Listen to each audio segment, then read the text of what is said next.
Vous l'avez sûrement remarqué, depuis que vous êtes enceinte, votre faim n'est plus la même. Elle arrive plus vite, elle est parfois plus forte. Parfois vous avez envie de sucre, parfois de salé. Parfois vous mangez comme d'habitude et parfois vous seriez capable de finir un repas et de penser déjà au suivant. Et tout ça sans comprendre pourquoi, sans savoir si c'est normal, sans savoir si c'est vous ou si c'est votre corps. Aujourd'hui, on va lever ce brouillard. On va remettre de la douceur, de la logique et surtout de la clarté. Bienvenue dans votre espace audio. Je suis Cindy Cerruti, diététicienne spécialisée dans la maternité. Et ici, on avance ensemble avec clarté, équilibre, sérénité pour une maternité apaisée. Ce podcast, c'est votre moment pour comprendre ce que vous vivez, sans jugement, sans pression, juste avec vérité et bienveillance. Au premier trimestre, votre corps travaille en silence. Vous ne le voyez pas encore à l'extérieur, mais à l'intérieur, tout se met en place. Votre métabolisme augmente. Vos hormones explosent. Votre digestion ralentit. Et pourtant, c'est justement le trimestre où vous mangez le moins. Nausées, dégoût, fatigue, votre faim peut être instable. Elle peut disparaître ou revenir d'un coup. Et c'est normal. Votre corps utilise une énergie énorme pour créer le placenta, pour poser les fondations de la grossesse. La fin du premier trimestre n'est pas un caprice, c'est une adaptation.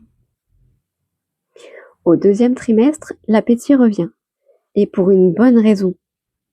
C'est souvent le trimestre où vous vous dites « Mais pourquoi j'ai autant faim? Est-ce que c'est normal ?» Et oui, c'est le moment où votre bébé grandit le plus vite. Votre corps a besoin d'énergie, de nutriments, de protéines, et il vous le fait savoir. Ce n'est pas une perte de contrôle, c'est votre corps qui travaille pour deux. Pas vos portions, mais votre métabolisme. Vous êtes en pleine construction de vie. Au troisième trimestre, la faim est physique, mais aussi émotionnelle. Votre bébé prend de la place, votre estomac est comprimé, votre digestion est plus lente. Donc, vous êtes vite rassasié, mais vite affamé à nouveau.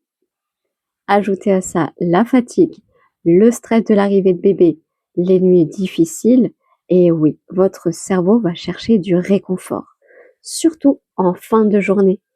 Ce n'est pas un manque de volonté, c'est une réponse normale à une charge physique et mentale énorme. Alors, vous vous demandez pourquoi vous avez envie de sucre? 3 raisons simples. Votre glycémie descend plus vite en grossesse. Votre cerveau cherche du carburant rapide. Et vos hormones jouent sur votre envie de réconfort. Vous n'êtes pas addict, vous êtes enceinte. Et votre corps fait ce qu'il peut pour vous soutenir. Et c'est là que vous vous demandez comment apaiser votre faim mois par mois. On n'apaise pas la faim en la combattant. On l'apaise en la comprenant. Voici quelques repères simples. Prenez une source de protéines à chaque repas. Mangez plus de fibres pour stabiliser votre glycémie. Mangez un vrai goûter avant d'être affamé. Un petit déjeuner complet évite les envies de sucre. Et surtout, accordez-vous de la bienveillance parce que votre corps travaille déjà assez. Alors retenez bien ceci, votre faim n'est pas une faiblesse, c'est un signal, un message, une preuve que votre corps fait ce qu'il doit faire, fabriquer la vie. Alors, si vous vous êtes senti trop affamé, trop sucré, pas assez discipliné, respirez. Vous êtes juste enceinte et vous faites déjà de votre mieux. Si cet épisode vous a soulagé, rassuré ou éclairé, abonnez-vous au podcast pour avancer ensemble semaine après semaine. Et si vous avez envie d'aller plus loin, je vous laisse en description mon programme spécial grossesse, un accompagnement simple, complet et bienveillant pour vivre votre maternité avec clarté, équilibre et sérénité. Prenez soin de vous. À très vite pour un nouvel épisode.